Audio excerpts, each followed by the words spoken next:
so schnell! We should have a look at this pen today. I don't know why I said that. This is a new Diplomat, which henceforth I shall call Diplomat just to make the pronunciation of my sentences a little easier. This was lent to me by Joost Appelboom. Very nice pen, not a cheap pen, but it does look very cool. I'm going to cover the parts of the pen. I will do a writing sample. I'll tell you what I like about it and what I don't like about it. Let's get started. Okay, here we go with the Diplomat Elox in black and orange. I've always liked the Diplomat boxes because they're so strange. You get this cardboard outer sleeve, and then you have this, and this is actually metal. But then this part is cardboard, and the metal is just sort of something that looks like a staple. You just slide off, and then you have this thing, which I don't think you can use for anything else because of the shape. Anyway, that's fun. Then you have this thing that opens up. You have the little pen bed, and then in the bottom here you have Diplomat little guarantee card, and you have two cartridges. The pen also comes with other way around. The pen also comes with a converter for those who like to use a converter, as I do. I'm going to zoom in. Here is the pen, and here is the pen next to a Pilot Metropolitan. You can see that it's not a small pen, it's quite girthy, right? Okay, so what about this pen? The name Elox comes from eloxieren, which means to anodize in German, which I thought was kind of cool. It's a company that's been around for a long time, Diplomat. They make brass bodies still the way they used to do that a long time ago, so that's kind of neat too. The pen is 177 euros. It's by no means cheap, especially for a steel nib, I think. But you do have a very interesting range of nib options, ranging from extra fine all the way through broad. I thought that was interesting in steel. You don't see a lot of extra fine nibs on commercial pens these days, so that's kind of cool. You can also get extra fine through broad in 14K, but that does add 169 euros to the price, so it basically doubles the price of the pen. Okay, a lot of fun designs in this series, all based on the Arrow. I remember buying an Arrow when it came out. Fluted design was quite pretty, and yeah, model after the blimp, right, which I think is kind of cool. It looks nice, it's a bit retro, and I think it's quite fun. So let's look at the parts of this pen, and then let's look at how it writes. On top here you have the Diplomat logo, which I've always quite enjoyed, that flower. I think it's a nice design. You have these ribs, which are definitely pronounced ribs. You have Germany on one end of the cap, and on the front you have Diplomat. These are good clips, but be a little careful with them, because I've definitely bent one out of shape once. Not this one, but they do bend at that point, so be a bit careful. So a very long clip, which is kind of funny, I think. Okay, then we have the barrel, which is wide at one end, tapers down to a little end cap, which always reminds me of a glass breaker, which I am reminded it is not, but I just think it's funny. The cap pops off and has a very, I must say, a very satisfying click when you put it back on. Also because I think the clip resonates a bit. It's just fun. And then you have this beautiful orange section. Sorry, pardon me, something in my throat. It tapers down. It has that lip there, and it's quite a long section, which I like because it's not the world's biggest pen, but it's very comfortable to use. If you wish, the pen does post, and you can use it fairly securely posted. So that might be nice if you like a somewhat bigger pen. The nib is number 6. It is medium. It has Diplomat, and since 1922 on it.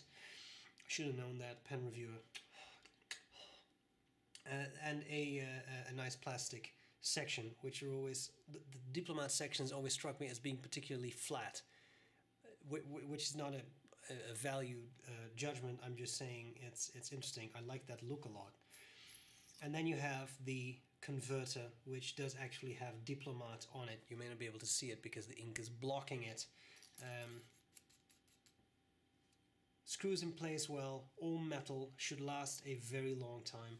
Very comfortable pen. Let's see how it writes. Here we have the Diplomat Elox in black and orange. Unfortunate. We have the steel M, and this is B.R.E. brown ink. I just ordered another batch for the record. Very smooth steel writing experience. I have really enjoyed writing with this.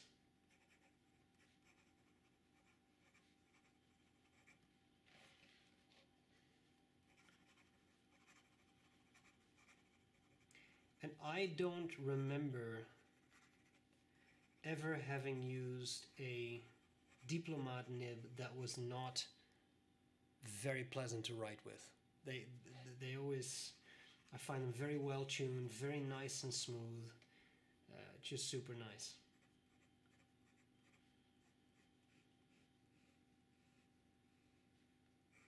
Line variation, there is a little bit to be had. It's not a flex nib and it's not marketed as such. Reverse writing, possible, definitely gets scratchier, but you can get away with a couple of words if you absolutely have to. Okay, that's the Elox. Let's talk about what I like and what I dislike. What do I like, what do I not like about the Diplomat Elox? Yeah, there are a couple of things I really like. The looks are very cool. I really like that orange and black. It works well. Sorry, time for a sip.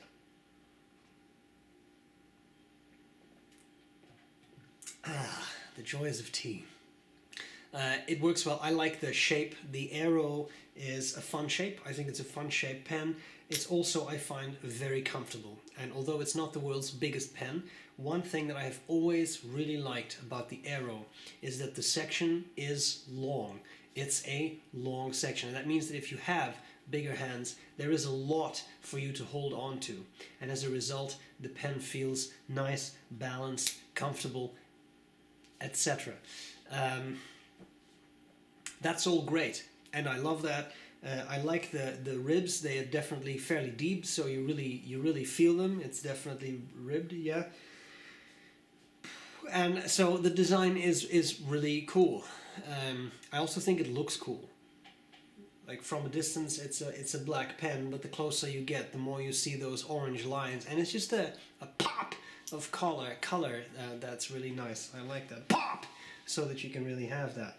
Now, the nib is wonderful, and I must say it's quite fascinating that you can upgrade the gold nibs, and that the gold nibs are as expensive as the pen, pretty much, 169 euros. I have used Diplomat gold nibs once or twice. They are outstanding, really outstanding nibs. But having said that, the steel nibs ain't exactly shabby either.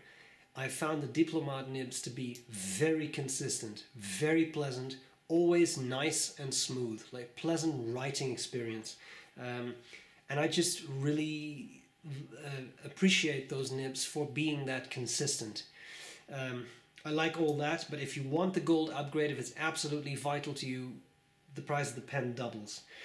I think that is my biggest issue with the pen. It's just expensive. 200 US for a steel nibbed pen, cartridge converter, is quite a lot, but on the other hand it is very comfortable and it is a very pleasant pen to use. So overall I like it. I have owned an Arrow. I was at that point fine spending that money for it, and I probably would still be fine spending that money for it, because you do get a very pleasant, solid metal writer, and that is something that I really enjoy. So, I hope this was useful. A very kind thank you to Joost Appelboom for lending me the pen. I appreciate it. I hope this was useful, and I'll gladly see you later. Bye bye.